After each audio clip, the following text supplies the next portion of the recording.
من يهديه الله فلا مضل له ومن يضلل فلا هادي له وأشهد أن لا إله إلا الله وحده لا شريك له وأشهد أن محمدا عبده ورسوله يا أيها الذين آمنوا اتقوا الله حق تقاته ولا تموتن إلا وأنتم مسلمون يا أيها الناس اتقوا ربكم الذي خلقكم من نفس واحدة وخلق منها زوجها وبث منهما رجالا كثيرا ونساء واتقوا الله الذي تساءلون به والأرحام إن الله كان عليكم رقيبا يا أيها الذين آمنوا اتقوا الله وقولوا قولا سديدا يصلح لكم أعمالكم ويغفر لكم ذنوبكم ومن يطع الله ورسوله فقد فاز فوزا عظيما أما بعد فإن أصدق الحديث كلام الله جل جلاله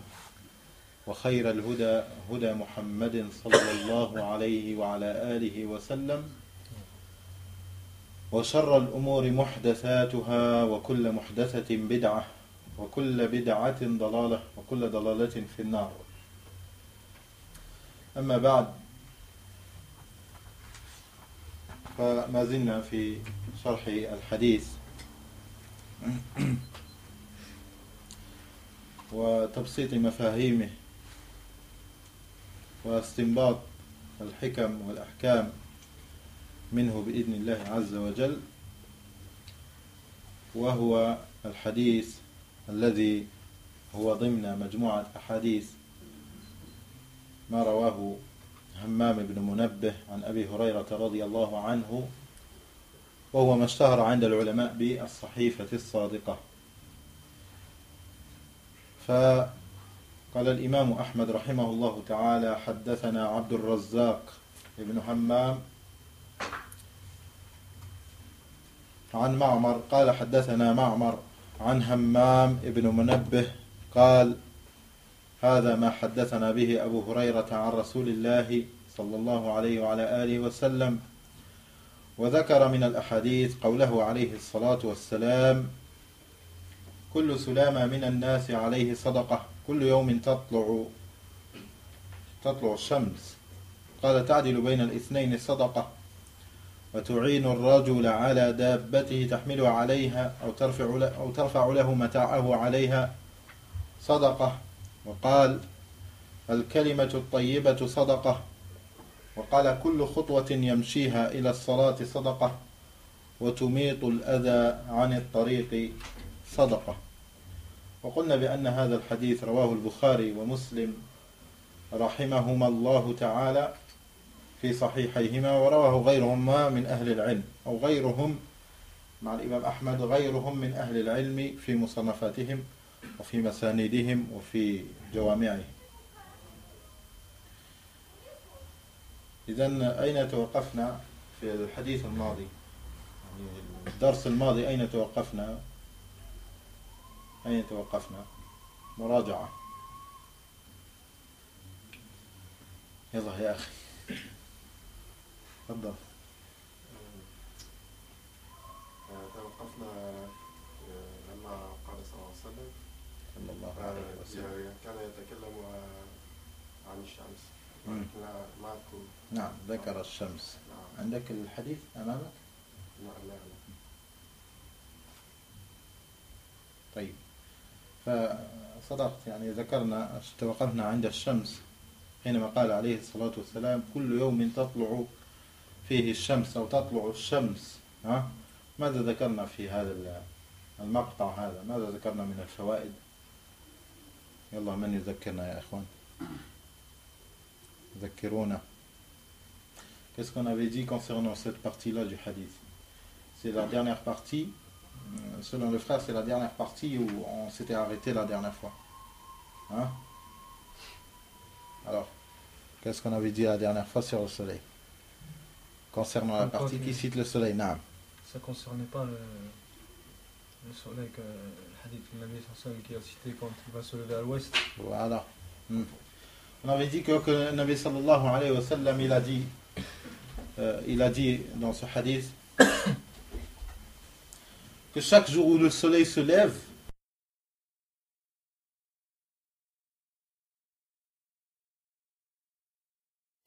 Que chaque jour où le soleil se lève, la personne elle doit exercer de bonnes actions pour remercier les bontés d'Allah subhanahu wa ta'ala sur lui. Pour remercier les bontés d'Allah subhanahu wa ta'ala sur lui. Car si Allah l'aurait voulu, il lui aurait empêché de se réveiller. Ou bien il lui aurait empêché de se réveiller avec certaines de ses bontés. Par exemple, il se réveillera aveugle, il se réveillera paralysé facial, ou bien il se réveillera avec maintes choses qui pourront nuire à sa santé totale. Mais, Nabi sallallahu alayhi wa sallam, dans cette partie-là, on a dit comme quoi, la personne, chaque jour où le soleil se lève, il doit remercier Allah subhanahu wa ta'ala. Et on avait dit comme quoi, quoi que Nabi sallallahu alayhi wa sallam il a dit le soleil se lève, mais il faudra comprendre comme quoi le soleil se lève, lorsque le soleil se lève, ce jour-là, c'est pareil que les jours normaux. C'est dans une situation normale. Elle est exclue par d'autres hadiths qui citent où le soleil se lève, mais d'une manière et d'une façon anormale. D'une manière et d'une façon anormale par rapport à nous. Anormale par rapport à nous, ce qui est que le soleil se lèvera de l'ouest. Que le soleil se lèvera de l'ouest. C'est-à-dire, au moment où on doit l'attendre à l'est qu'il se lève, alors qu'on trouvera qu'il va se lever de l'ouest et ce sera un des plus grands signes de la fin des temps. Ce sera le jour où personne, comme il est cité dans le hadith et il est rapporté par les imams de l'islam, ce sera le jour où personne ne pourra faire quelque chose qui lui fera pardonner ses péchés. La yanfa'u nafsun imanuha ma lam takun amanat min qabl. Ça lui servira plus à rien de faire de bonnes actions au moment où ça se lève de l'ouest.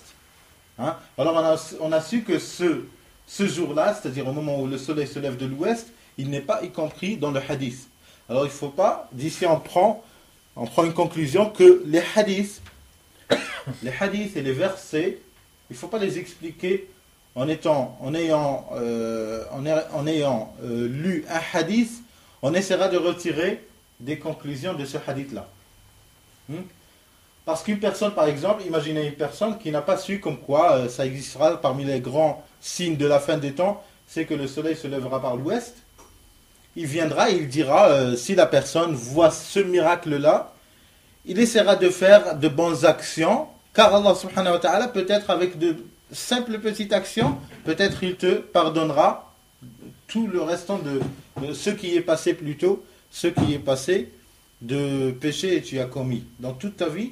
Et ça c'est possible. Mais il est rapporté dans un hadith où le prophète sallallahu alayhi wa sallam, il dit comme quoi ça ne servira plus à rien de faire de bonnes actions si le soleil se lève de l'ouest. À l'ouest plutôt. Alors les hadiths, ils doivent être expliqués dans leur ensemble. Et non pas retirer un hadith et l'expliquer à part. Alors ça c'est un problème qui est commis par beaucoup de nos frères, et qui a causé même la création de beaucoup de sectes dérivées de la sunna de notre prophète sallallahu alayhi wa sallam. À cause de quoi? À cause de la mauvaise compréhension et le manque des règles qui permettent à expliquer les textes, qui sont bien éclaircis et ils sont bien rédigés par nos imams et ne sont pas inventés. Car les Sahaba radiyallahu anhum, ils savaient très bien cela, ces règles-là, ils les connaissaient bien, quoiqu'ils ne connaissaient pas que ça fait partie, par exemple, dans Usul al-Fiqh, il y a une qa'ida qui dit tel. Sahaba radiyallahu anhum, ils n'ont jamais su ça, parce que c'est une manière de regrouper, et de...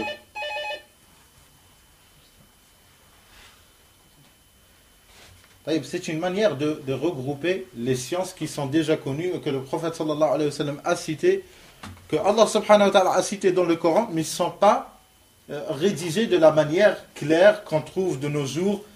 Par exemple, la science de Usul al-Fiqh, elle traite les règles qui permettent à expliquer les textes. Ulum al-Qur'an, c'est une matière qui traite à la compréhension de la révélation, comment le Coran il a été révélé et tout. Le Coran qui est révélé la nuit, qui est révélé le matin, qui est révélé l'été, qui est révélé l'hiver, qui est révélé à la Mecque, qui est révélé à Médine, tout ça n'était pas connu. Mais de le rédiger comme chapitre, comme une science à part, et appeler cette science Ulum al-Qur'an, ça n'a rien de contradiction avec ce que savait le prophète sallallahu alayhi wa sallam, ce que savait, c'est-à-dire ce que Allah subhanahu wa ta'ala lui a appris, et ce que lui nous a transmis, étant donné que c'est un messager, prophète messager. Alors, il nous a transmis tout cela, mais les savants, c'est une manière de faciliter. C'est une manière de faciliter.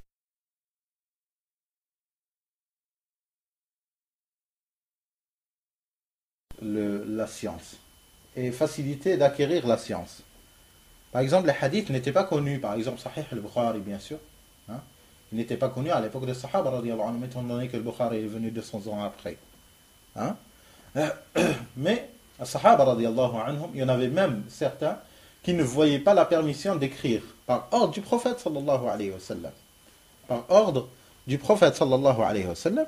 Mais d'autres, ils ont su des permissions du prophète sallallahu alayhi wa sallam d'écrire les hadiths, d'écrire les hadiths parmi les hadiths qui permettent ça. Qawluhu sallallahu alayhi wa sallam. C'est quoi comme hadith? Qui pourra nous donner un hadith qui nous permet d'écrire la science? قيدوا العلم بالكتاب قوله صلى الله عليه وسلم قيدوا العلم بالكتاب جزاك الله خيرا. فهذا من الأدلة على جواز كتابة العلم. وبعض العلماء الآخرين قالوا لا، ما يجوز كتابته. لماذا؟ لأنه يختلط بالقرآن. يختلط بالقرآن. في زمن الصحابة رضي الله عنهم, ils avaient peur que ce soit mélangé avec le Coran. Que ce soit mélangé avec le Coran. C'est de là que vient. Mais après que les Sahaba aient eu l'assurance qu'il ne soit mélangé avec la science, avec le Coran, à ce moment-là, ils ont utilisé le hadith du prophète sallallahu alayhi wa sallam, qayyid al-ilm bil-kitab, et ce n'était pas n'importe qui écrivait les hadiths du prophète sallallahu alayhi wa sallam, comme ce n'était pas n'importe qui écrivait la révélation par ordre du prophète sallallahu alayhi wa sallam. Ce n'était pas n'importe qui écrivait le Coran. Il a entendu le prophète sallallahu alayhi wa sallam a dit Allah subhanahu wa ta'ala m'a révélé tel verset. Alors, quiconque il vient et il écrit les versets dans un cahier à lui. Non, ce n'était pas n'importe qui. Le prophète sallallahu alayhi wa sallam, il avait des personnes qui, par son ordre, c'est eux qui écrivaient, seuls. C'est eux qui écrivaient, et seuls. Et ça nous montre aussi le respect. Comment on entre dans le chapitre de la science. Ce n'est pas n'importe qui écrit, ce n'est pas n'importe qui fait le fatwa, ce n'est pas n'importe qui fait un dars, qui fait un dars, ainsi de suite. فلذلك معاوية رضي الله عنه معاوية ابن أبي سفيان رضي الله عنه وكاتب الوحي. C'est lui qui écrivait le Coran par ordre du prophète sallallahu alayhi wa ala alihi wa sallam. C'est pour cela on trouve, comme disent nos savants, pour savoir est-ce que quelqu'un c'est un mubtadi' ou pas, c'est un innovateur ou pas, il faut voir son avis sur Muawiyah ibn Abi Sufyan. C'est pour cela les mubtadi'a de nos jours, vous allez tous trouver, tous les mubtadi'a vous allez les trouver, ils portent atteinte à Muawiyah ibn Abi Sufyan. Et par révélation de leur shaitan. Par révélation de leur shaitan. Pourquoi cela? Parce que Muawiyah radiyallahu anhu, c'est lui qui a écrit la révélation. Si tu portes atteinte à Muawiyah radiyallahu anhu, il est y compris que tu portes atteinte au Coran. Et on voit les plus courageux de ces mubtadi'a là, ils ont réussi à dévoiler ces sentiments-là. Ils insultent Muawiyah. Ils disent qu'il n'est pas un sahabi, quoi qu'il a vécu avec le Nabi sallallahu alayhi wa sallam. C'est pas un sahabi. Et en plus, c'est quelqu'un qui n'est pas digne de confiance. Et il l'insulte jusqu'au point à dire qu'il a même caché certains versets qui ont été révélés. Pourquoi? Parce qu'il y avait la querelle entre lui et Ali ibn Abi Talib radiyallahu anhu. Alors il a effacé certains versets qui concernent Ali ibn Abi Talib. Et de là à dire comme quoi le Coran n'est pas complet. Qui sont al-Rafida, al-Shi'a, al-Imamiyya, al-Rafida, la'natullahi ta'ala alayhi. Alors de là, on revient à notre hadith. كل يوم تطلع الشمس أو تطلع فيه الشمس. عندي في الحديث كل يوم في هذه الرواية كل يوم تطلع الشمس كل يوم تطلع الشمس. Alors on a dit comme quoi les hadiths ils doivent être expliqués par tous les hadiths qui traitent le sujet même. On doit les assembler et après les avoir assemblés et après avoir rassemblé tous les versets concernant le sujet, et après avoir rassemblé tous les fatawa et les dires des sahaba radiyallahu anhum concernant le sujet, après on saura comme quoi telle leçon elle est à en tirer de ce hadith-là seul. De ce hadith-là seul, mais sous la lumière des autres hadiths et des autres versets et des autres dires des sahaba radiyallahu anhum. Pourquoi? Parce que toi tu pourras comprendre le hadith. Tu pourras comprendre le hadith et le verset, mais la compréhension de qui? Étant donné que toi tu es une personne qui n'a pas vécu la révélation.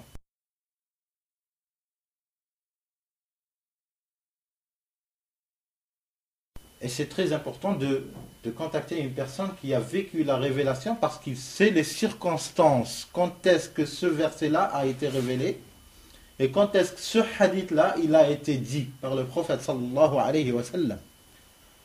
Et de là vient l'effet du contexte. L'effet du contexte. Comme on prend un exemple qui est connu de nos jours, Jama'at al-Takfir, ils utilisent le verset قول سبحانه وتعالى ومن لم يحكم بما أنزل الله فأولئك هم الكافرون فأولئك هم الكافرون. Leur mauvaise compréhension, c'est qu'ils prennent ce verset-là et ils l'expliquent sur le contemporain. Et ils l'expliquent sur qui? Ils l'expliquent sur les musulmans, sur les gens de la communauté du prophète sallallahu alayhi wa ala alihi wa sallam. Des gens qui disent La ilaha illallah Muhammad Rasulullah sallallahu alayhi wa sallam. Alors que le verset il est cité dans le contexte où Allah subhanahu wa ta'ala il critique la manière des gens du livre. Vérifiez cela dans Surat al-Ma'idah et lisez le verset tout entier du début à la fin. Comme a dit الشيخ الإمام محمد بن صالح العثيمين رحمه الله تعالى. Il dit que ce verset il a été révélé sur Ahl al-Kitab. Sur Ahl al-Kitab. Et lorsqu'on saura que c'est sur Ahl al-Kitab, on saura que le contexte n'est pas pareil. Quoique le jugement, il pourra avoir une relation, il pourra y avoir une relation, plutôt une ressemblance entre Ahl al-Kitab et entre Ummat Muhammad sallallahu alayhi wa sallam ou al-Usat min Ummat Muhammad sallallahu alayhi wa sallam, c'est-à-dire les pécheurs de la communauté du prophète sallallahu alayhi wa sallam, il pourra y avoir une ressemblance, une situation similaire dans certains chapitres. Mais pour dire comme quoi il a été révélé sur ces gens-là, ça a un grand effet dans al-fiqh al-islami. Ça a un grand effet sur le jugement que tu vas donner. Pour cela, on voit que al-Khawarij, ceux qui insistaient le plus, les Kharijites, al-Khawarij, ceux qui insistaient le plus sur le sujet des gouverneurs et tout, on voit qu'ils se sont donné la peau de leurs frères comme étant des chrétiens et comme étant des juifs. Ils ont même pris cette position-là vis-à-vis de Ali ibn Abi Talib, comme quoi ce n'est pas un croyant, et ce n'est pas un musulman. C'est venu d'où? Leur problème, il est venu de faire descendre des versets, des versets qui ont été révélés sur les gens du livre, qui sont des kuffars, non-croyants, sur des gens du livre, ils les font coller aux gens de la communauté de Muhammad sallallahu alayhi wa sallam, et automatiquement ça fera la répercussion pareille. Ça donnera le même résultat. Comme ce qu'a fait Al-Khawarij ma'a Ali ibn Abi Talib. Ali ibn Abi Talib radiyallahu anhu. Alors de là, on voit que le sujet du contexte, il est très, très important et très, très intéressant. Et la personne ne pourra s'éclaircir le jugement d'un hadith ou d'un verset s'il ne connaît pas le contexte. Alors c'est qui connaît le contexte? C'est qui connaît le contexte si ce n'est C'est qui connaît le contexte si ce n'est une personne qui a vécu le moment de la citation de ce hadith ou bien le moment de la révélation du verset. N'avez-vous pas vu Omar ibn al-Khattab radiyallahu anhu lorsque le juif il est venu et il lui a dit vous, c'est-à-dire vous qui suivez ce prophète qui est Muhammad sallallahu alayhi wa sallam, il vous a été révélé un verset, s'il était révélé sur nous, le peuple juif, on aurait pris ce jour-là une fête. Après Omar ibn al-Khattab radiyallahu anhu, il l'a fait savoir à ce juif comme quoi inni la a'lamu ayya yawmin unzilat.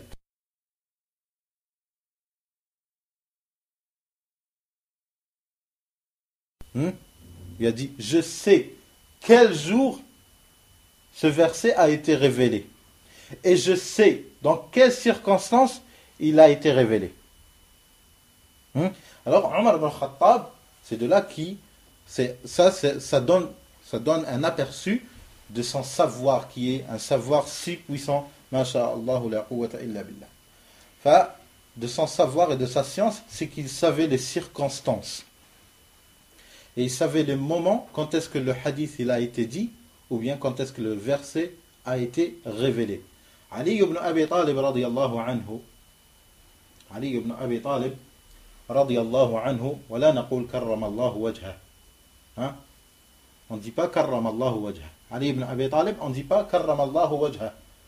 Quoique c'est karramallahu wajha, Allahu akrama wajha.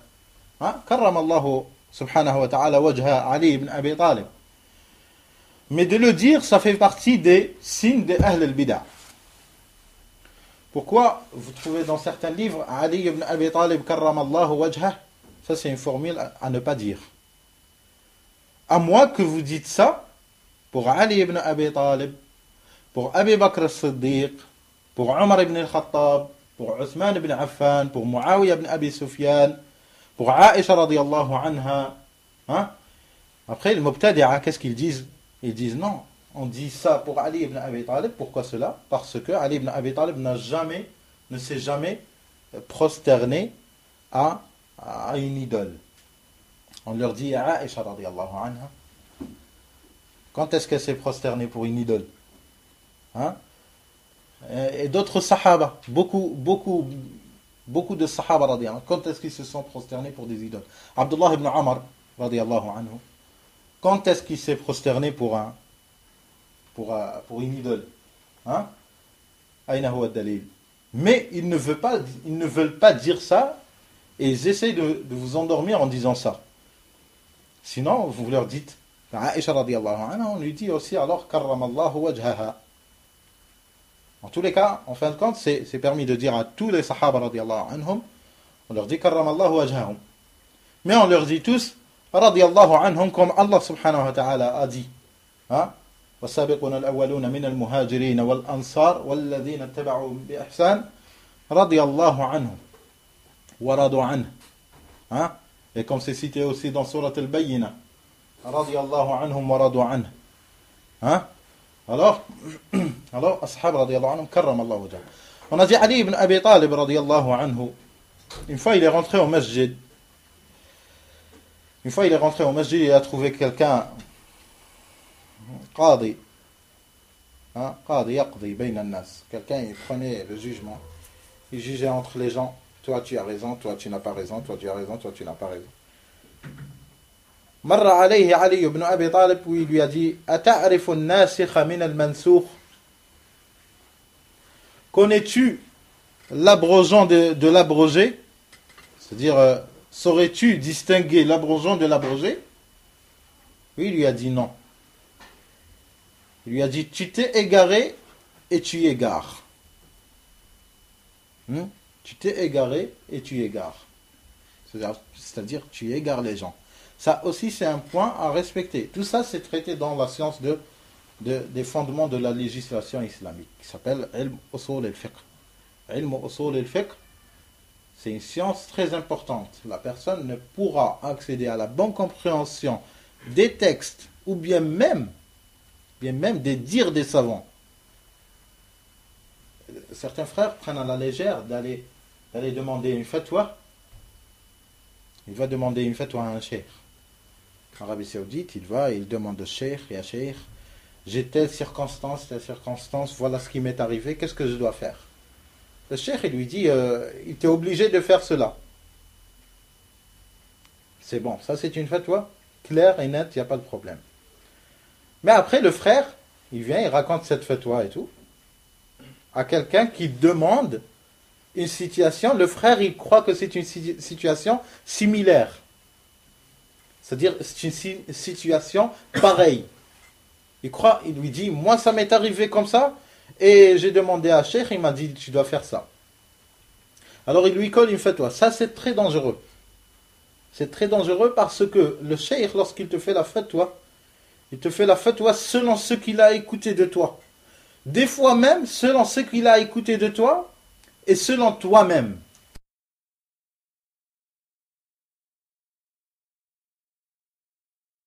Et selon toi-même. Peut-être il te dira, à toi, tu fais ça. Peut-être si c'était quelqu'un d'autre, il ne fera pas ça. Peut-être il dira à quelqu'un, tu fais ceci, à l'autre il lui dira le contraire. C'est un sujet très délicat. C'est selon les circonstances, selon les personnes. Selon les personnes. Ça ne change en rien. Halal ou haram. Halal, halal. Wal haram, haram. Comme a dit le Nabi sallallahu alayhi wa sallam. Al halal bayyin. Wal haram bayyin. Mais il y a le sujet de masalih. Wal mafasid. Les sujets qui sont plus délicats que ça.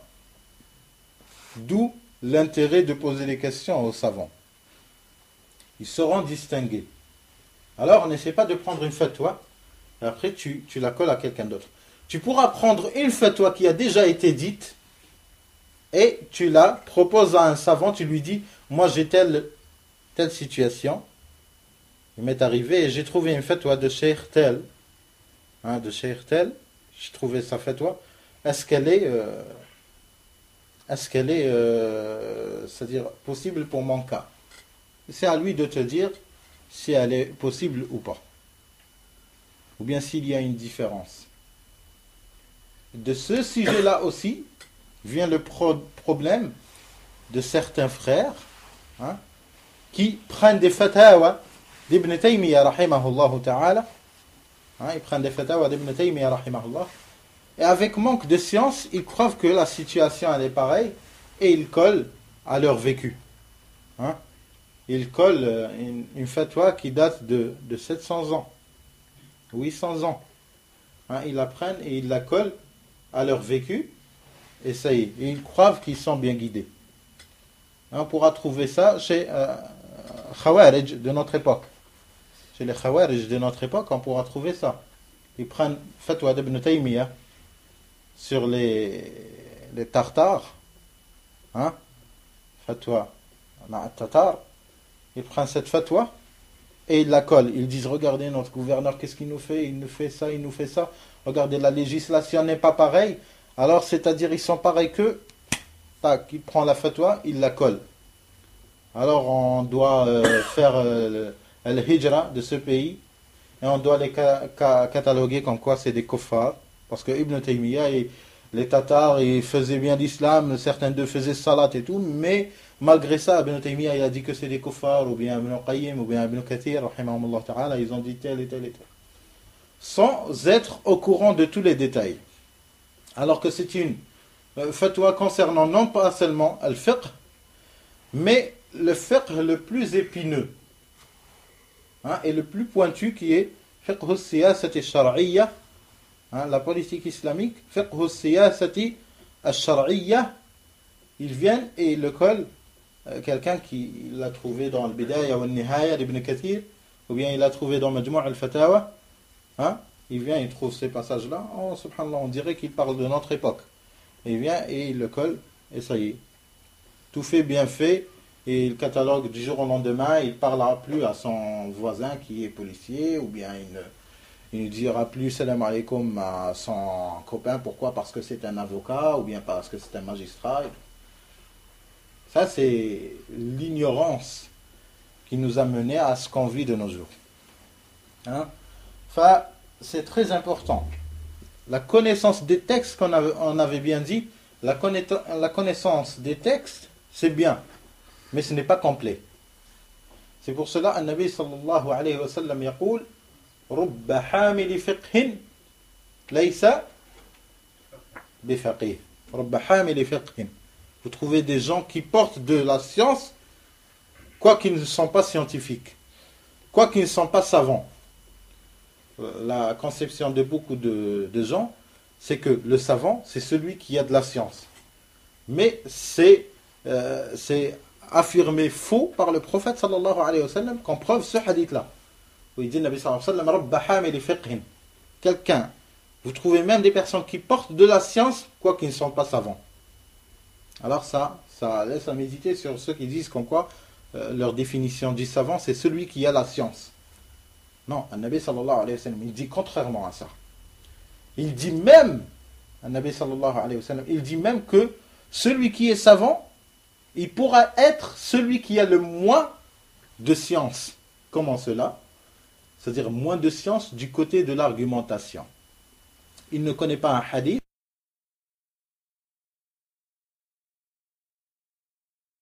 Il ne connaît pas un verset, mais il a les moyens qui lui permettent, tout ça entre parenthèses, mais il a les moyens qui lui permettent d'expliquer ce que toi tu vas lui apporter comme verset et comme hadith. C'est-à-dire il a une connaissance, comment les règles qui lui permettent, les règles bien fondées qui lui permettent d'expliquer ce que toi tu lui apporteras comme hadith. Hein? Et ce que toi tu lui apporteras comme Coran, comme ayah min kitabillah, ou ayat ou sour. Et pour cela, le Nabi sallallahu alayhi wa sallam, dans le même hadith, il dit Rubba hamili fiqhin laysa bifaqih, wa rubba hamili fiqhin ila man huwa afqahu min. C'est-à-dire, il a de la science, mais il n'a pas de la science du côté argumentation, pareil que ce que tu as. On pourra trouver quelqu'un qui a 1 million de hadiths. 1 million de hadiths par cœur. Et le savant, c'est pas quelqu'un qui est très spécialiste du côté d'avoir par cœur les hadiths de ce nombre-là. L'autre, il a passé la majorité de son temps à apprendre les hadiths par cœur, bien comme il le faut, les rapporter avec leur chaîne de transmission et tout, le Coran avec toutes ses diversions, hein, le Coran avec ses diversions, 10 qira'at, 10 lectures, hein, il viendra et il récitera les versets à cet imam qui n'a pas toute cette connaissance du côté du nombre de lectures qu'il connaît ou bien du nombre de hadiths qu'il a par cœur. Alors celui-là, il lui donne la science et l'autre, il lui retire et il lui extrait les jugements, les leçons à en tirer de ces versets-là et de ces hadiths. De là, on voit l'importance d'avoir une science fondée. D'avoir une science fondée. Parce que plus la personne, elle fonde sa science, il pourra bâtir dessus. Plus la personne, elle fonde sa science, il fait des fondements qui sont ilm usul al-hadith, qui est connu plus par ilm mustalah al-hadith. Il connaît ilm mustalah al-hadith ou ilm usul al-hadith. Ilm usul al-fiqh. Ilm usul al-fiqh. Ilm al-aqida. On est l'aqida avant tout cela. Parce que tout ça, ça sert cette matière-là. Ilm al-aqida. Ça sert à quoi la science si ce n'est pour connaître Allah subhanahu wa ta'ala. Alors, ilm al-aqida. Ilm al-nahu. Étant donné que les textes de l'islam sont rapportés en langue arabe. Alors celui qui ne maîtrise pas la langue arabe, comment pourra-t-il accéder? Comment pourra-t-il accéder? C'est pas pareil que le christianisme. Le christianisme, Pas que tu ne connais rien dans l'araméen, mais ça fait rien, tu pourras devenir un archevêque, tu pourras devenir ce que tu veux, hein, en connaissant le latin. Ça n'a rien à voir. Ça n'a rien à voir avec le christianisme. De ses sources. Ça n'a rien à voir. Alors, de là, on voit le grand danger de ceux qui veulent faire, et c'est une question commerciale, de ceux qui veulent faire des cours de sciences islamiques en français, pour les francophones. Sciences islamiques en arabe, et qu'est-ce qu'on a comme savant? En arabe. Et qu'est-ce qu'on a comme savant? Alors, en français, on aura quoi? Des acteurs? Alors, qu'est-ce qu'on va faire avec quelqu'un qui connaît Alfiyat ibn Malik, comme certains me le disent? Il me dit que un frère, il m'a dit, quelqu'un, il a lu toute Alfiyat ibn Malik fi Nahl, un des plus célèbres ouvrages et plus détaillés des ouvrages dans la grammaire en arabe, mais il l'a lu en français. Si la grammaire, on commence à lire et à l'étudier en français, alors, au lieu de dire Qal ibn Aqil, on dit Chateaubriand a dit Lab. Hada Lab. Bien, au lieu de dire Ibn Hisham al-Ansari, on dira quoi? On dira Honoré de Balzac. Hada Lab. ليس دين. فالمسألة مسألة تجارة. C'est une affaire de commerce, seulement pour faire bouger les écoles et pour faire, soi-disant, attirer ceux qui ne maîtrisent pas l'arabe. Et ils vont étudier 1 mois, 2 mois chez eux, et ça y est, ils vont cataloguer les savants de l'islam, les imams de l'islam, ils vont les cataloguer comme quoi c'est des personnes qui n'ont pas bien saisi. Comme il le disait bien avant qu'ils commencent à apprendre la grammaire arabe en français, il disait comme quoi Ibn Baz, c'est quelqu'un qui ne vit pas son époque, c'est quelqu'un qui dit que la terre elle est plate, je ne sais pas, des choses comme ça, je ne sais pas d'où est-ce qu'ils vont les ramasser.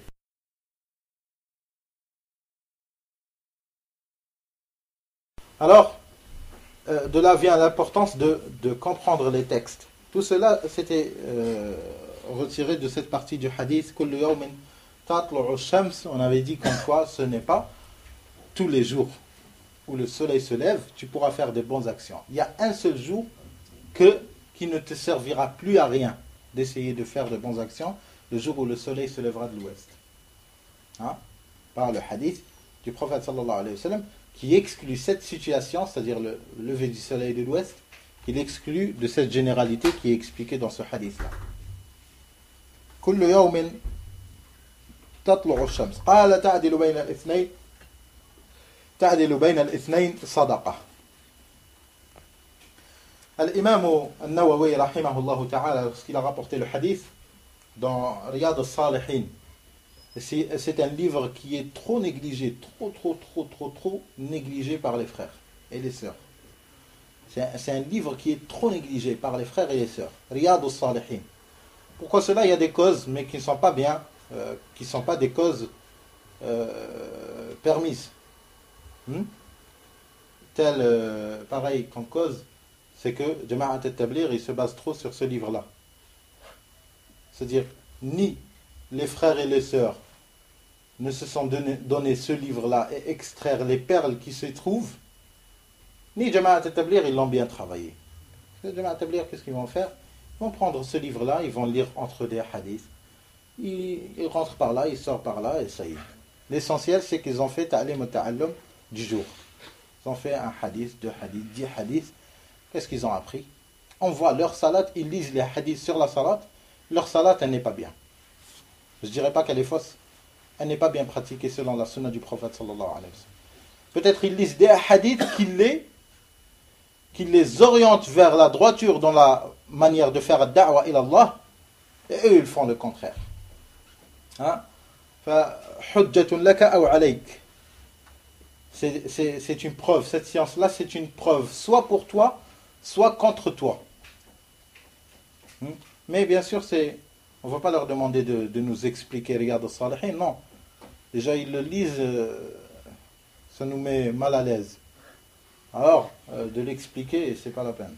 Alors, l'imam al-Nawawi, rahimahullah ta'ala, il dit dans ce hadith, sur la partie où il dit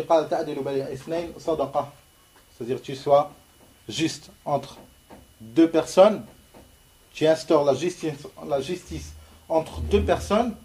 L'imam al-Nawawi rahimahullah ta'ala قال تعدل بينهما يعني تصلح بينهما بالعدل تصلح بينهما بالعدل, c'est-à-dire tu arranges entre eux. Ça ne veut pas dire tu arranges entre eux comme c'est apparent dans le texte. Tu arranges entre eux, mais avec la justice. Parce que arranger entre deux personnes, peut-être c'est arranger ce qui n'est pas arrangeable. Si ça existe le terme. Hein? Alors, ce n'est pas tous les cas où on pourra instaurer la justice. C'est-à-dire, ce n'est pas dans tous les cas, dans tout conflit, où on pourra satisfaire les deux côtés. Ce qui est contraire à ceux qui essayent de dire comme quoi on est une seule communauté, il faudra tous travailler ensemble pour l'islam, notre but il est le même. Non. Allah subhanahu wa ta'ala il dit le contraire. Il dit une autre manière d'arranger, non. Instaurer justice, oui.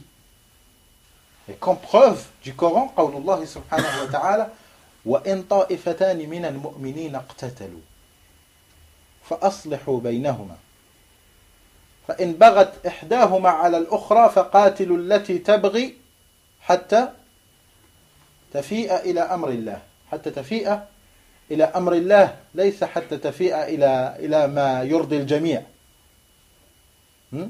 C'est pas Allah subhanahu wa ta'ala dit وَإِنْ طَائِفَتَانِ مِنَ الْمُؤْمِنِينَ اقْتَتَلُوا فَأَصْلِحُوا بَيْنَهُمَا. Si deux groupes de musulmans, des croyants, deux groupes de croyants d'une seule communauté s'entretuent, qu'est-ce qu'on doit faire? فَأَصْلِحُوا بَيْنَهُمَا, arranger entre eux. فَإِنْ بَغَتْ إِحْدَاهُمَا عَلَى الْأُخْرَى. Si une, elle était injuste envers l'autre, فَإِنْ بَغَتْ إِحْدَاهُمَا عَلَى الْأُخْرَى فَقَاتِلُوا الَّتِي تَبْغِي. Combattez celle qui est injuste. Non pas dire oui, dans ce point tu as raison, et on avoue comme quoi on avait tort, que pour les faire taire seulement.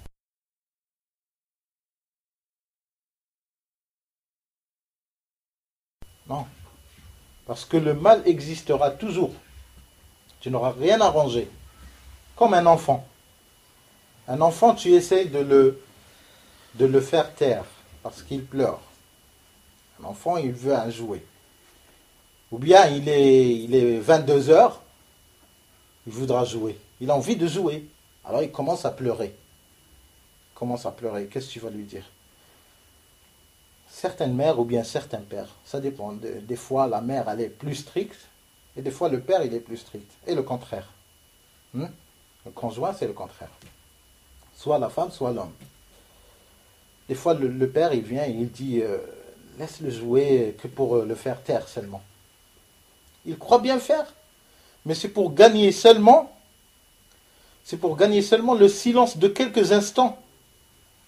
Mais il n'a pas su qu'il a fondé et qu'il a éduqué pour le restant de ses jours. Cet enfant, il sera gâté. Pour le restant de ses jours, il sera maladroit. Il ne sera pas sur la bonne éducation. Il aura mal éduqué son enfant en le faisant taire pour quelques instants. Mieux vaut qu'il pleure un petit instant, mais il sera arrangé, il sera bien éduqué pour le restant de ses jours. Alors le même principe, on voit que l'éducation des enfants et tout, ça se fait même sur le plan plus général. Conflit entre peuples, conflit entre jama'at, islamiyya et tout. De là vient l'importance de l'éducation dans les foyers. Alors, ça ne sert à rien de le faire taire. Mais il faudra arranger ce problème. D'apprendre l'enfant, lui expliquer. Comme quoi, ce n'est pas un moment de jouer. Il fait nuit, on dort. Tous les enfants dorment, comme ce qu'on raconte à tous les enfants.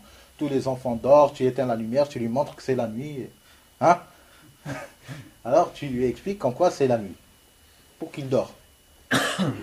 Avec le hikmah, hein, peut-être que certains enfants, ils ont déjà été mal éduqués, il faudra un peu plus de temps, prendre un peu plus, un autre temps, en arrangeant. C'est un enfant. Hein, si on le corrige comme étant un enfant, non pas comme étant un sac. Hein? Alors, il faudra arranger ce qu'il y a comme défaut entre les musulmans. Rien ne sert de cacher le soleil. Hein? Rien ne sert de cacher le soleil avec un tissu blanc. Ou bien un tissu transparent avec du plastique. Hein? Du nylon comme ça, tu te couvres transparent et tout. Ou bien tu caches le soleil avec un pare-brise. Ça sert à quoi?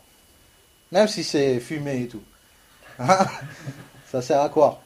Hein? Pour te faire satisfaire un petit peu, comme quoi tu te caches. Mais est-ce que le soleil n'arrive pas? C'est ça le problème. Il faudra être sage un petit peu. Et c'est sur quoi insistent nos savants, sur le point d'arranger ce qu'il y a entre les musulmans. Quoique ça fera du mal à certains. Si ça leur fera du mal, on les arrangera pour que ça leur fera plus de mal. Et ça dépend comment. Certains, ils méritent qu'on discute avec eux, avec un temps plus élevé. D'autres, en les mettant en quarantaine. Et d'autres, c'est l'affaire du gouverneur. Peut-être qu'il les mettra en tôle, comme ça, Farid Salman. Et leur clique. Peut-être que les mettre à l'ombre un petit peu, ça leur fera remettre les idées en tête. Et peut-être ça ira même plus loin. Comme c'est arrivé dans la guerre du Golfe. Vous vous rappelez comment les musulmans, ils ont tué certains musulmans, mais pour l'intérêt général. Pour les Irakiens, ce qu'ils ont fait, les savants, rahimahumullah ta'ala, rahimallahu amwatahum wa ahya'ahum, les savants, ils ont utilisé ce verset, en se basant sur ce verset-là, sur l'intervention des kuffars, pour repousser l'injustice des musulmans irakiens. Alors, ils ont utilisé ce verset وَإِنْ طَائِفَتَانِ مِنَ الْمُؤْمِنِينَ اقْتَتَلُوا فَأَصْلِحُوا بَيْنَهُمَا فَإِنْ بَغَتْ إِحْدَاهُمَا عَلَى الْأُخْرَى.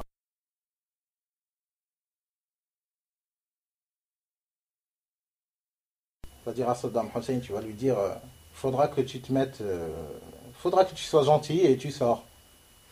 Hein? Saddam Hussein va accepter. C'est un tyran. Tarout. فإن بغت إحداهما على الأخرى فقاتلوا التي تبغي. Ils ont été combattus. Ça, c'est le niveau le plus haut d'arranger ces musulmans qui ne veulent plus savoir le droit chemin Alors, c'est de les arranger de cette manière-là. فقاتلوا التي تبغي حتى تفيء إلى أمر الله. Jusqu'à ce qu'elle revienne au droit chemin. Ce qu'Allah subhanahu wa ta'ala veut. حتى تفيء إلى أمر الله.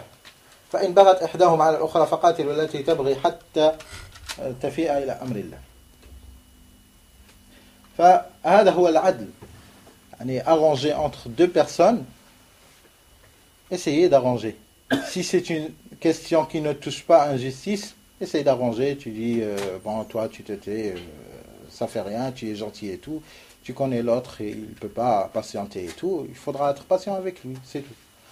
Si ça ne touche pas halal ou haram, comme les conflits entre mari et femme, il faudra essayer d'arranger.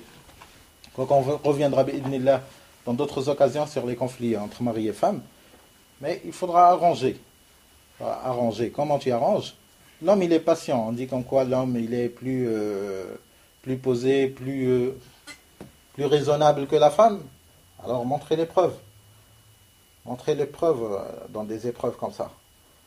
Il faudra que l'homme, il patiente.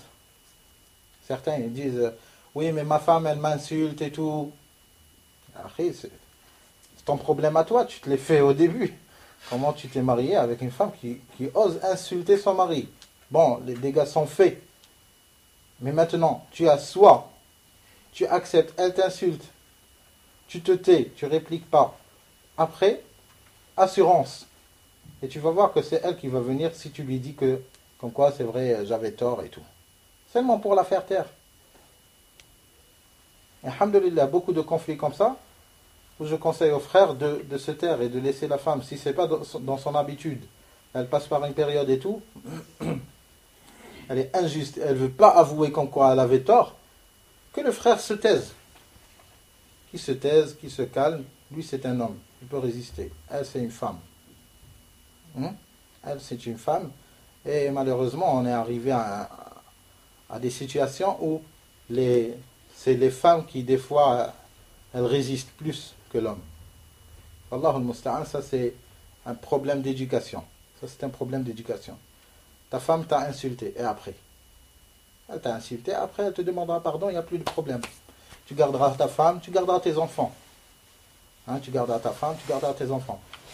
Elle t'insulte, tu l'insultes comme si c'était un mec dans un quartier. Ça va où? Ça va où?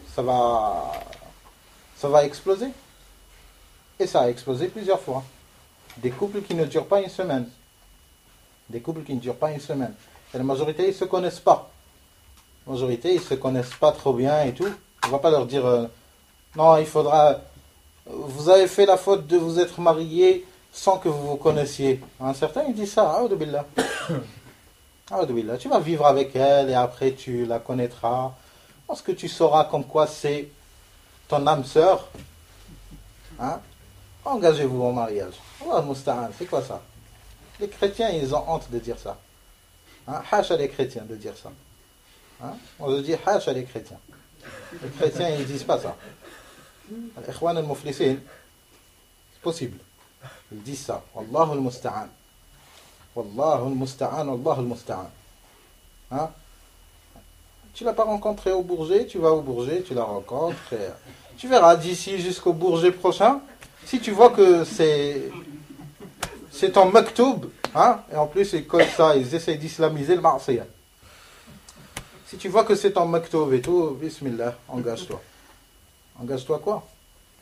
Après qu'il ait laissé des traces, après c'est qui va la prendre? Il est en train de jouer, islamiser al-ma'asiyah.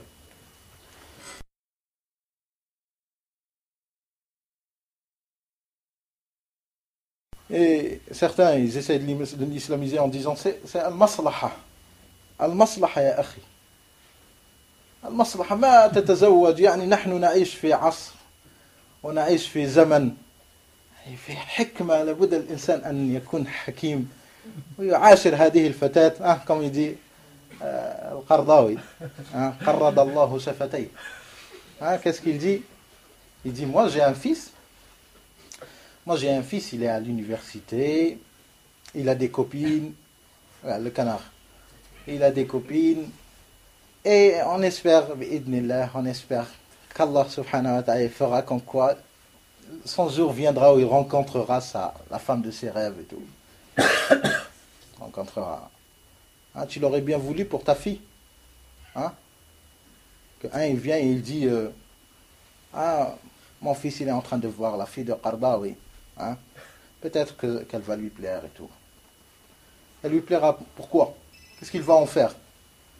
Qu'est-ce qu'il va en faire après que ta femme ait discuté avec plusieurs frères? Avec plusieurs frères, entre parenthèses. Avec plusieurs frères. Après, ils vont te dire, tu es marié avec elle, après tu as une discussion et tout. Wallah, ta femme, masha'Allah, elle était trop rigolote.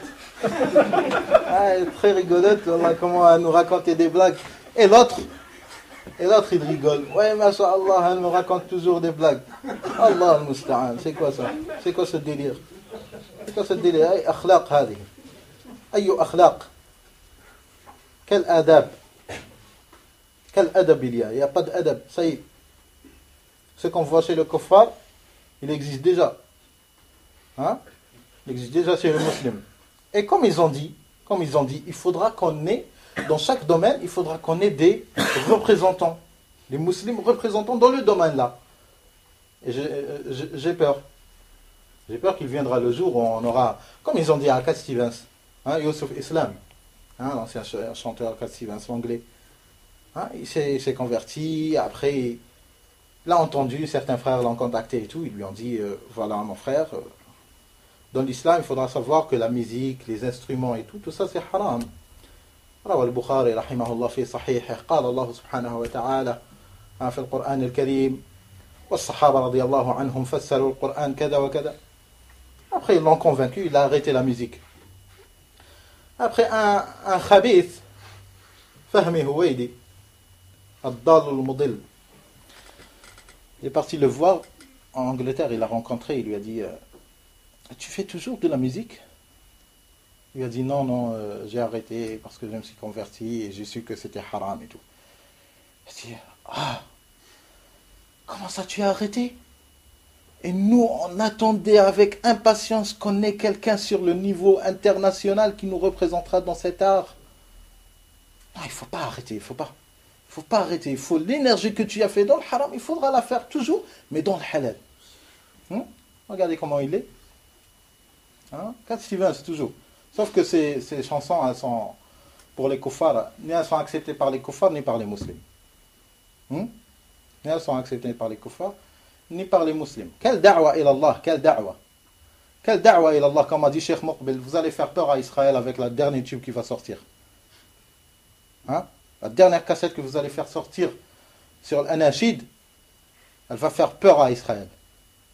هذا هو الإسلام. الدعوة بالأناشيد. طنطنة طنطنة.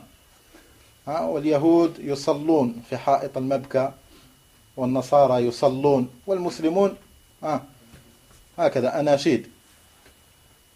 فالله المستعان. فقال تعدل بينهما يعني تصلح بينهما بالعدل. تصلح بينهما بالعدل. Il faut dire à celui qui s'est trompé, celui qui s'est trompé, il faudra lui dire comme quoi tu t'es trompé.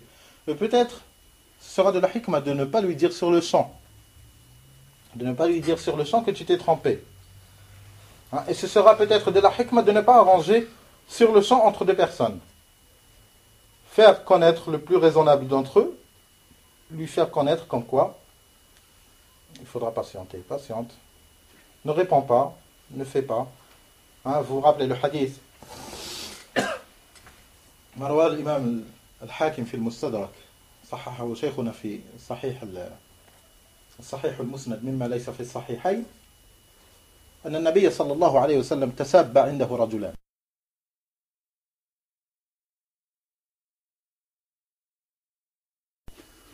تساب عنده رجلان. Deux hommes se sont insultés devant le prophète sallallahu alayhi wa sallam.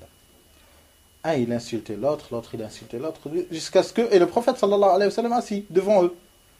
Et regardez, le Nabi sallallahu alayhi wa sallam n'a fait aucune remarque. Certains de nous, il vient et il dit Ittaqillah, tu es le prophète et tout, et tu les vois en train de faire ça et tu te tais. C'est comme si قُلْ أَتُعَلِّمُونَ اللَّهَ بِدِينِكُمْ. C'est comme si le prophète sallallahu alayhi wa sallam il le voit mais il a peur. Toi tu n'as pas peur, toi tu es courageux. C'est comme ce que fait le Muqtadi'a. Il voit les savants et ils n'ont rien dit devant tout le monde. Ça veut dire qu'ils n'ont rien dit du tout. Il faudra que lorsqu'il dit à tel gouverneur, il lui a dit Ittaqillah, tu t'es trompé dans ce sujet. Il faudra que ce soit dans les télévisions, dans le Figaro, ça sort comme quoi Cheikh Ibn Baz, il a fait à tel gouverneur, il lui a dit Rahmatullah alayhi, il lui a dit à tel gouverneur, il l'a insulté, il a cramé devant tout le monde et tout. Masha'Allah, c'est ça. Voilà la hikmah. Regardez ce hadith. Le Nabi sallallahu alayhi wa sallam, il les voit en train de s'insulter entre eux devant lui. Mais pourquoi le Nabi sallallahu alayhi wa sallam n'a pas répliqué? Regardez la suite. Les amis en train de s'insulter. Après un d'eux, il s'est tellement énervé que son visage il est devenu rouge de colère. Puis il est parti. Lorsqu'il est parti, le Nabi sallallahu alayhi wa sallam a dit aux Sahaba radiyallahu anhum. Méditez bien dans ce hadith-là. Il a dit aux Sahaba radiyallahu anhum qu'ils étaient dans l'assise. Après que cette personne énervée elle est partie, il leur a dit إني لأعلم كلمة لو قالها هذا لذهب عنه ما يجد. Je connais une parole. Si cet énervé-là, ce frère énervé, il l'a dit, il n'aura plus ce qu'il trouve maintenant comme colère. Après, un sahabi curieux, bien sûr, s'est demandé la science, il a demandé Ya Rasulallah, c'est quoi cette parole? C'est quoi cette parole? Il a dit, Nabi sallallahu alayhi wa sallam, Nabi sallallahu alayhi wa sallam, قال أعوذ بالله من الشيطان الرجيم. C'est ça la parole. أعوذ بالله من الشيطان الرجيم. Après, celui qui a appris cette science, réalisez bien les termes. Celui qui a appris cette science, il est parti voir cet homme. Il a dit, tu n'as pas entendu ce que Nabi sallallahu alayhi wa sallam a dit? Il a dit, si tu dis A'udhu billahi minash shaitanir rajim, tu perdras ce que tu as comme colère. Après l'autre, il s'est énervé encore plus. Il lui a dit, tu crois que je suis fou? Il s'est énervé encore plus. Alors Nabi sallallahu alayhi wa sallam, lorsqu'il n'a pas répliqué sur lui, il sait que nasiha, à ce moment-là, ça ne fera pas d'effet. Ça fera un effet. Et si ça le fera, il sera bien plus négatif que ce qu'il y avait. Après, il lui a dit, Atarani majnoun, je crois que je suis fou. Hein? Il pouvait même, si ce sahabi, il aurait insisté. Mais c'est le Nabi sallallahu alayhi wa sallam et tout, peut-être qu'il aurait dit des choses qui lui feront valoir sa religion. Lui feront valoir sa religion. Alors, ce n'est pas toute personne qui dérive. Ittaqillah, ittaqillah, tu dois dire ittaqillah, astaghfirullah, astaghfirullah. Il va insulter Allah sur le champ. Ça, il n'y a pas de problème. Tu peux en être sûr qu'en quoi il pourra renier Allah subhanahu wa ta'ala et le traiter de toutes les sortes. Alors, ça fait partie de la hikmah. Parce que la personne, elle est énervée, t'approches pas. Laisse-le. Parce que an-nasiha, c'est pour apporter un profit. An-nasiha, c'est pour apporter un profit. C'est pour faire rendre une personne du mauvais lieu au meilleur. C'est-à-dire la rendre plus raisonnable. La raison, quand est-ce qu'elle est connue par celui qui est énervé? Quand est-ce que la raison elle est connue par celui qui est énervé? Il peut pas la voir. Il est aveuglé. Et Shaitan, à ce moment-là, toi tu es énervé et il n'arrête pas de te taper. De te taper jusqu'à ce que tu as envie de t'évanouir. Jusqu'à ce que tu as envie de t'évanouir, tu sens que ta tête elle va exploser, tu es étouffé. Hada shaitan, a'udhu billah min. Toi tu t'énerves et shaitan il tourne encore plus vite, dans le sang, dans les veines. Il tourne encore plus vite jusqu'à ce que tes veines ils se gonflent.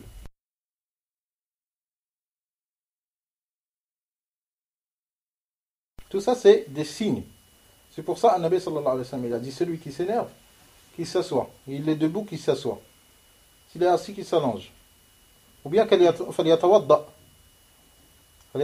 fasse le wudu. S'il ne peut pas, qu'il se tait. Et s'il se tait, taisez-vous vous aussi. C'est pas qu'il s'est tué, ça y est. On lui rajoute. Ittaqillah maintenant. Ittaqillah, tu as fait. Ittaqillah, à vous, subhanallah, tu t'es trompé. Ittaqillah, c'est pas ça le manhaj et tout. Il ne voit ni manhaj, ni sheikh, ni salafiyya, ni mubtadi'a. Il ne voit rien. Il voit l'espace et toi tu es au milieu, comme une planète. C'est tout, il te voit. Il est comme ça. Alors, il faudra se taire. Certains cas, ça fait partie de la hikmah, de la sagesse. Ça fait partie de la sagesse, des fois, de ne pas dire la vérité. Et ça, c'est la vérité. A'udhu billahi minash shaitanir rajim, c'est une parole de vérité. C'est qui renie ça? Mais ce n'est pas toujours sage de faire un nasiha à quelqu'un, de prêter conseil à quelqu'un, ou bien de donner conseil à quelqu'un. Ce n'est pas toujours de la sagesse. Et ça n'apporte pas toujours de bons résultats. Calme-toi, laisse-le, il se calme, tranquille, il reprend ses esprits. Parce que tu le vois et tout. Et généralement, on voit ça toujours. On voit ça toujours. Parce que les personnes, ils délirent et tout. On les laisse et tout. Et après, lorsqu'on le voit dans un terrain de foot, il est en train de jouer et tout, tu l'appelles, ouais, ça va toi, alhamdoulilah, la basse. Qu'est-ce que tu as fait hier? Wallah, excuse-moi, Wallah, je m'étais emporté, c'est vrai. En tout cas, je vais demander pardon au frère et tout. Alhamdoulilah.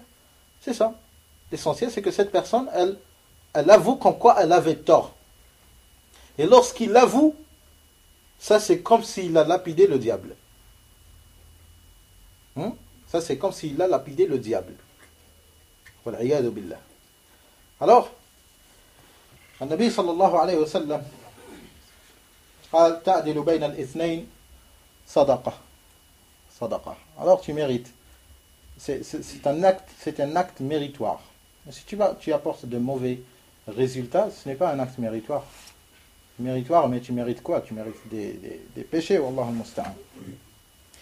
قال صلى الله عليه وسلم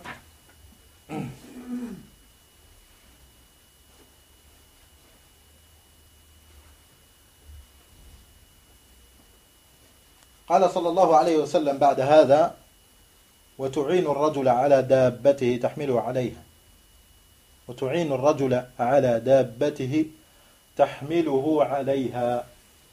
Et tu aides la personne pour qu'il monte sur sa monture. Pour qu'il monte sur sa monture. Généralement, ça, c'est pour des personnes qui sont incapables de monter tout seul. Ce n'est pas quelqu'un, un frère comme toi, jeune et tout, sportif.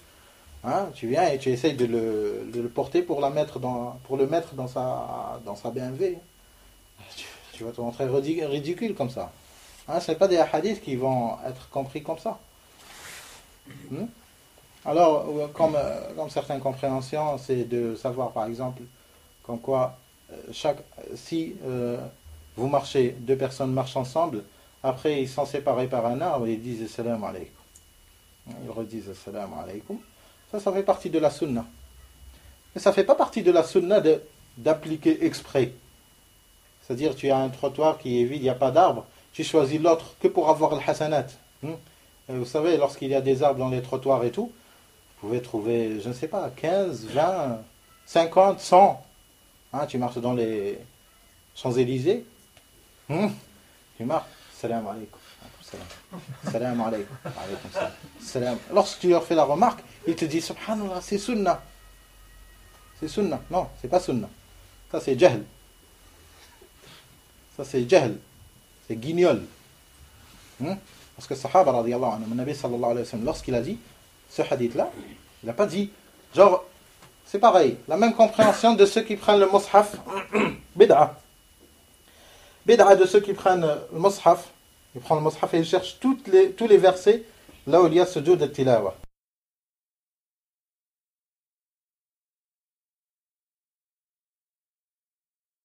Là où il y a l'inclinaison pour la récitation, là où il y a des versets, vous allez les trouver dans le mushaf, vous allez trouver dans le Coran, tous les versets là où il y a un trait, là où il y a un trait sur une partie d'un verset, ça nécessite que la personne fasse une inclinaison, un sujoud. Il fait un sujoud qui est sunnah, mustahab, comment? Voilà, prosternation. Sujoud de prosternation. Alors lorsque la personne elle arrive sur ce sujoud-là, ça c'est une sunnah, c'est pas obligatoire. C'est pas obligatoire de le faire.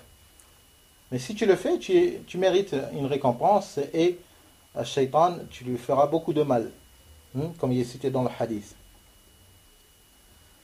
Alors certaines personnes, ils ont compris ça, que c'est une sunnah. Alors qu'est-ce qu'ils font? Ils prennent le mushaf et ils repèrent tous les versets là où il y a un trait. Il lit ce verset-là, après il fait sujoud. Il lit l'autre, après il fait sujoud. Après il lit l'autre. Les 14 passages, il les fait sujoud. Quoique dans son origine, c'est une sunnah, mais de cette manière-là, ce n'est pas sunnah du tout. C'est une bid'a. Comme ont cité les savants dans les bid'a de Ramadan, il y a certains pays, alhamdulillah, dans les pays qu'on connaît, ça n'existe pas. Allahu alam, l'origine de cette bid'a-là, dans quel pays se trouve. Fait Ramadan, ils prennent dans une nuit, en plein Ramadan, ils font une raka'a. Dans une raka'a, ils récitent tous les versets là où il y a sajda et ils font chaque fois sujoud. Sujud, sujud, sujud, 14 fois, le sujud. Après, il se relève, après, il termine le raka'a normal. Et il les récite exprès. Ça c'est bid'a. هذا من البدع. ليس من السنة أصلا. Alors, وتعين الرجل على دابته. Si l'occasion t'est donnée, si l'occasion t'est donnée d'aider une personne, pour qu'elle monte sur sa monture, hein, comme a dit le Nabi sallallahu alayhi wa sallam, وتعين الرجل على دابته تحمله عليها. Il a dit دابته, hein, دابة, كل ما دب على الأرض. دابة يعني tape sur le parterre. دبت تدب من الدواب, كل ما دب على الأرض. Alors, tu aides la personne, et en utilisant dabba, c'est mieux que d'avoir utilisé تعين الرجل على حصانه أو على فرسه. فرسه أو حصانه, ça veut dire son cheval. Tu aides une personne à monter sur son cheval. Le prophète sallallahu alayhi wa sallam, il n'a utilisé ni cheval, ni chameau, ni chamelle, ni âne, ni mulet, ni rien. Mais il a utilisé un terme qui le fera tous, y compris dedans.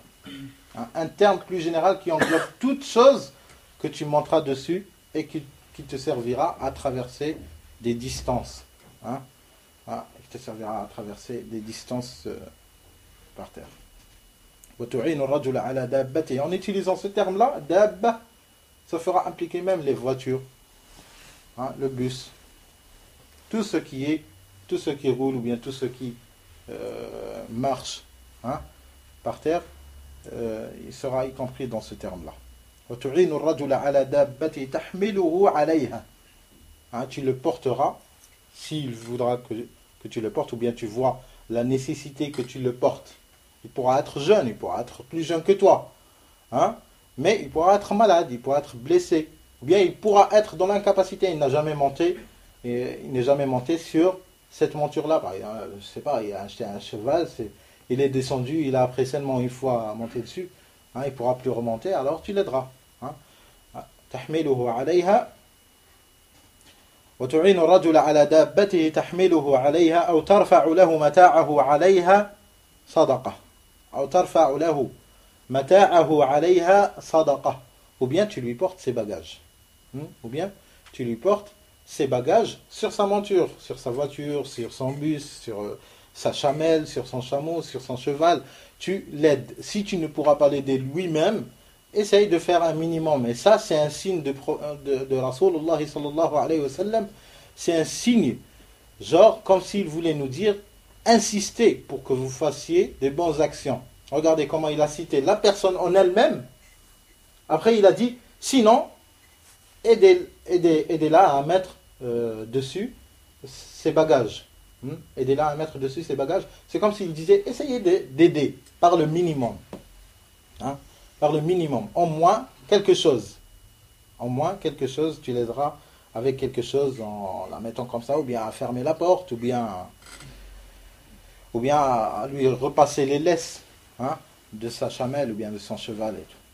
أو ترفع له متاعه عليها صدقة وقال الكلمة الطيبة صدقة. الكلمة الطيبة صدقة.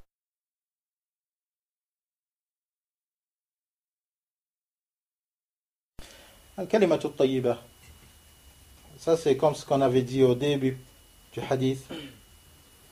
Au début du hadith, on avait dit comme quoi, pour faire les bonnes actions, il faudra les connaître dans l'islam.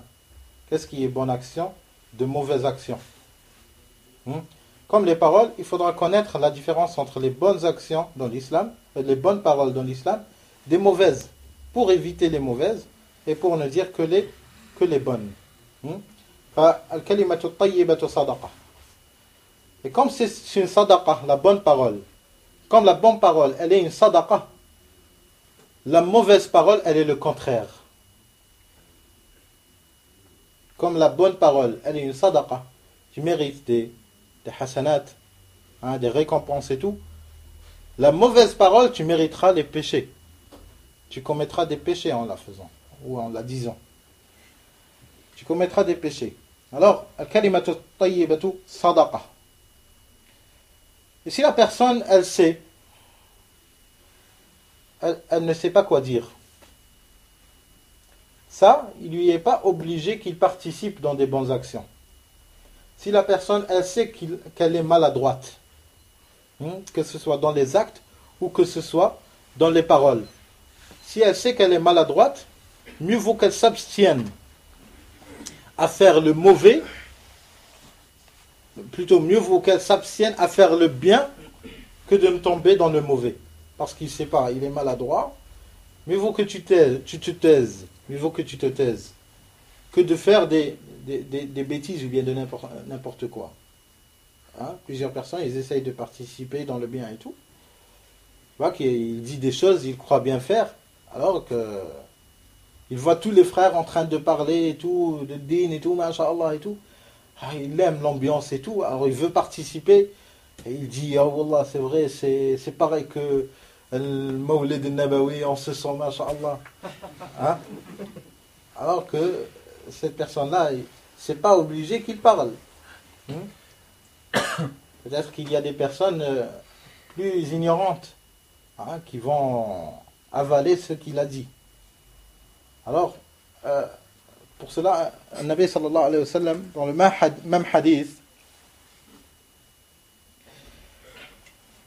hadith, dans une autre version, alaykum salam, dans le même hadith, dans une autre version, où le Nabi sallallahu alayhi wa sallam, تمنعها من الشر فإنه لك صدقة نفسك, ton âme, tu l'empêches de faire le mal, c'est une sadaqa sur toi-même. C'est une sadaqa sur toi-même. Si tu empêches ton âme de dire les bêtises, ou bien de faire des bêtises, empêche-la, tu seras récompensé. C'est qui est meilleur que celui-là? C'est-à-dire celui qui connaît rien, il pourra avoir des récompenses sans rien dire et sans rien faire. C'est qui est meilleur que lui? Tu es comme ça, tranquille, tu entends les frères, ils parlent, tu apprends ce que tu crois ignorer, tu essaies d'apprendre, tu apprends. Tout en te taisant, tu as des hasanat. Pourquoi? Parce que si tu parles, tu auras des péchés. Tu mériteras peut-être des péchés. On voit beaucoup ça. On voit des personnes qui veulent participer à da'wa ilallah, veulent participer à la da'wa. Ils voient les frères en train de dire, par exemple, de rapporter ce que certains cheikhs ils ont dit sur d'autres. Cheikh Rabi'a, par exemple, il a parlé sur Adnan Ar'our al-Mubtadi'. Il a parlé sur lui. Adnan Ar'our, Mubtadi', يضر بالإسلام ويضر بالمسلمين وشوش على الشباب وكذا وكذا. MashaAllah. Après, le frère, il voit comme ça, la foi, elle augmente. Genre, sa jalousie pour la sunna et tout. Il voudra dire, ah oui, Wallah, moi aussi, j'ai vu un frère. Wallah, il me paraissait comme quoi, il était pareil, Adnan Ar'our, subhanallah. Adnan Ar'our de mon quartier, et il commence à le descendre.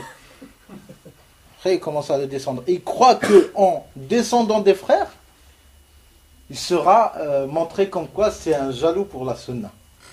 Il a de la jalousie pour l'islam, il a de la fierté d'être parmi les gens de la sunna et tout. Ça, barakallahu fi, jazahullahu khayr, d'avoir la fierté d'être parmi les gens de la sunna et tout, ça c'est bien. Masha'Allah, ils sont récompensés pour ça. Mais de dépasser les limites et essayer de jouer les shuyukh, alors qu'il ne sait même pas. Al-Jarh wa Ta'dil, il est dans quel chapitre? Est-ce que c'est dans l'Aqida? Ou bien c'est dans le fiqh? Ou bien c'est dans le maths? Ou bien c'est dans quoi? Dans quel chapitre? Il ne sait même pas. Alors, فَأْتُوا الْبُيُوتَ مِنْ أَبْوَابِهَا كما يقول الله سبحانه وتعالى فأتوا البيوت من أبوابها. Chaque chose, c'est une science. Tout ça, c'est une science. Alors, la science, elle ne peut être profanée. On entre dans une science, mais on ne profane pas. Celui qui profane, c'est mauvais, même s'il veut acquérir du bien. C'est du mauvais. Et bi'idnillah, après avoir terminé ce hadith-là, bi'idnillah, on essaiera bi'idnillah de faire un cours sur Al-Jarh wa Ta'dil et sa nécessité et les dégâts de ceux qui ne le maîtrisent pas. عسى الله سبحانه وتعالى ييسر لنا ذلك. فقال النبي صلى الله عليه وسلم أو ترفع له متاعه وعليها صدقة وقال الكلمة الطيبة صدقة وقال كل خطوة يمشيها إلى الصلاة صدقة كل خطوة يمشيها إلى الصلاة صدقة. كيف؟ طيب وكل خطوة يمشيها إلى الصلاة صدقة وتميط الأذى عن الطريق صدقة. أظن بهذا نكتفي في الحديث، وإن كان هذا المقطعين هذه يعني مقاطع جيدة. بإذن الله ونرفع على prochaine fois بإذن الله. جزاكم الله خير لذلك الوقت. سبحانك اللهم وبحمدك أشهد أن لا إله إلا أنت أستغفرك وأتوب إليك. نعم. في رمضان.